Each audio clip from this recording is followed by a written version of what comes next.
What is your favorite example where biocatalysis has made a difference already now, for example, for sustainable applications?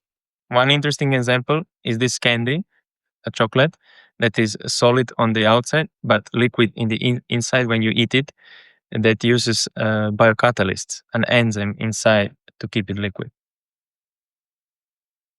And this enzyme cannot only be used for sweets, but is also a powerhouse in production of, for example, high fructose corn syrup, which is produced on thousands of ton scale per year. And it is just an impressive process on how much and how long this enzyme can work under the production conditions. The example where the biocatalysis made a difference, in my opinion, is the synthesis of semi-synthetic penicillins, which are basically antibiotics with improved properties. For instance, they have a higher resistance range than the naturally occurring ones.